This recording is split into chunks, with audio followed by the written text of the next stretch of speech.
You work 60 hours a week, you grind, you beg for the promotion, you finally get it, your salary doubles. So you do the math. Double the income means double the freedom, right? Wrong. You look at your bank account 6 months later and you're broke. Let me say that again. You were earning twice as much, but you represent twice as much risk to the bank, and you have half the savings. Everyone thinks the problem is they don't make enough money, so they chase the raise. But here's the first shock number. In 2026, $100,000 has the purchasing power of $60,000 in 2019. You didn't get a raise, you just caught up to yesterday's inflation, and the system knows this. The system is counting on you not checking the math. So let's run the numbers. Let's say you jump from $50,000 to $100,000 a year. That is a massive leap. You feel rich, you feel like you beat the game. But then you meet your silent partner, the IRS. Pause. This is where people get trapped. You think you made an extra $50,000. The government thinks you just volunteered to fund the deficit. When you jump tax brackets, you get hit by the marginal tax rate. That is the percentage the government takes from your next dollar, not your first dollar. Federal tax, state tax, FICA. Suddenly, that $50,000 raise is actually $32,000 in your pocket. And before you say $32,000 is still a lot of money, let me introduce you to the benefit cliff. This is a mechanism designed to keep the middle class exactly where they are, stuck. When you were making $50,000, maybe you qualified for student loan interest deductions, maybe you got certain tax credits. At $100,000, gone. You phased out. We call this the benefit cliff. You earn more, so the government removes the safety net. You might have made $10,000 more on paper, but lost $5,000 in benefits and paid $3,000 in taxes. Your actual raise was $2,000. Congratulations! But the math gets even darker when we look at your lifestyle. There is a concept called Parkinson's Law. In business, it means work expands to fill the time available. In your wallet, it means expenses expand to equal the income available. The moment that direct deposit hits, your brain switches modes. You stop looking at prices. You used to buy the store brand pasta. Now, you buy the imported organic pasta because, hey, you earned it. That is a 300% markup on flour and water. You used to drive a 2018 Honda Civic. It was paid off. It was reliable. But now you are a manager. You need to look the part. So you trade the Civic for a lease on a BMW. That is $700 a month. Let me say that again. $700 a month to rent a car that you will never own, plus premium gas, plus insurance that just doubled because German engineering is expensive to fix. You are not buying a car. You are buying a status symbol to impress people in traffic who do not care about you. And here's the part nobody tells you. The system is designed to absorb your liquidity immediately.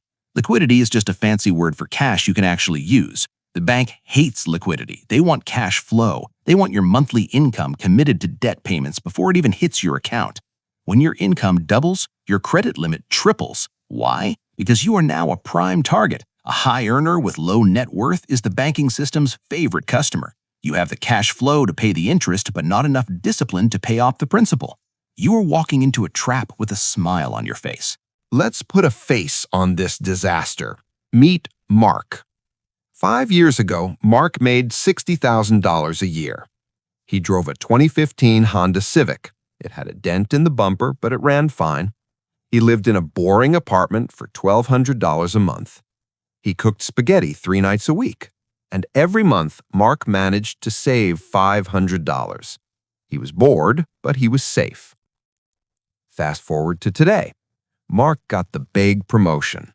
He now makes $120,000. He is a high earner. So, naturally, Mark upgrades. He moves into a luxury complex downtown. Why? To be closer to the office, to network. The rent is $3,200. That is $24,000 a year extra just for a lobby that smells like lavender and a gym he never uses. The Honda Civic? Gone. He needs to impress clients, right? So he leases an Audi A4. $750 a month, plus full coverage insurance. Because he works longer hours to keep this high-paying job, he doesn't have time to cook. So he orders Uber Eats 4 nights a week. That is $600 a month on lukewarm tacos and delivery fees. Let's do the math on Mark's new life. After taxes, his take-home pay doubled. but his fixed costs tripled. At the end of the month, high earner Mark has exactly $200 left in his checking account. He was richer when he was poor. Let me say that again. He had more free cash flow making $60,000 than he does making $120,000. This is called lifestyle creep.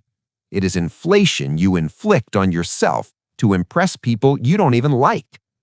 And here is where the system really gets you. It introduces a silent killer called service inflation. When your time becomes valuable, you start outsourcing basic human tasks. You justify it by saying, "My time is worth $50 an hour." So you hire a dog walker because you are at the office. You hire a cleaner because you're too tired to vacuum. You pay a premium on Instacart because you can't be bothered to walk into a grocery store. You are working harder to pay strangers to live your life for you. The economy runs on you being too busy to do things yourself. The system loves this. They want you exhausted. An exhausted worker is a high-spending consumer. You buy convenience at a markup because you sold all your energy to your employer. You are not buying luxury. You are buying back the time you sold at a discount. Pause. This is hurting your feelings? Good. It means you're waking up. Hit that like button and subscribe right now so we can stop the bleeding. Because the trap goes deeper. Social pressure is the ultimate marketing tool. We possess a biological drive called mimetic desire.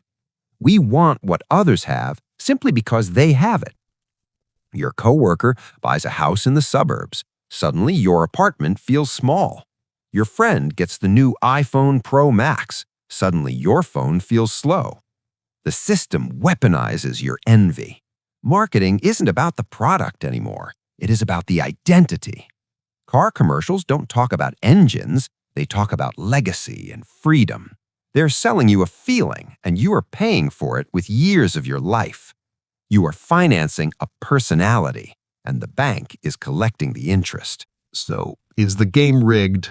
Yes. Does that mean you lose? No. It just means you need a new strategy. The system expects you to behave like a consumer. You need to behave like a capitalist. Here is the escape plan. 3 steps to stop the bleeding. First, implement the 50% rule. The next time you get a raise, pretend you only got half of it. If your boss gives you a $10,000 raise, your lifestyle only goes up by $5,000. The other $5,000, it goes straight into an investment account. It never touches your checking account. You treat it like a tax. Let's do the math on this. If you invest $5,000 a year into the S&P 500 with an average 8% return, in 10 years, you have over $75,000. That is freedom money. If you spend that raise on a slightly nicer apartment, in 10 years, you have $0 and a landlord who thanks you for paying his mortgage. Second, practice status shielding. This is the art of looking poorer than you actually are. It is a defense mechanism against the system. When you drive a 5-year-old car, nobody tries to sell you premium detailing services. When you wear a normal watch, nobody expects you to pick up the tab for the whole table. Status is a liability. It attracts expenses. Anonymity is an asset. It protects your capital. Be the person with the cracked phone screen and the 6-figure brokerage account. Let your friends win the Who Looks Richer contest. You are playing the who actually owns their life game. Third, use asset-based rewards. You want the new car, fine, but your salary doesn't buy it. Your assets do. Here is the rule. You do not buy a liability until your assets can pay for it. If you want a $600 monthly car payment, you need to own enough dividend stocks or real estate cash flow to cover that $600 first. If you can't afford the asset that pays for the toy, you can't afford the toy. This flips the script. Instead of working for the car, your money works for the car.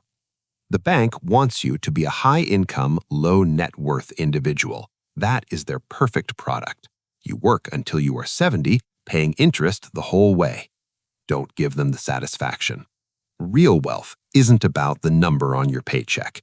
It is about the gap between your ego and your income. The wider that gap, the freer you are. You are not failing because you drive an old car. You are winning because you are not a slave to a payment schedule. Do not let a promotion become a poverty trap. Take the money, hide it from your lifestyle, and buy your freedom. If this video saved you from making a financial mistake, hit that like button and subscribe. See you in the next video.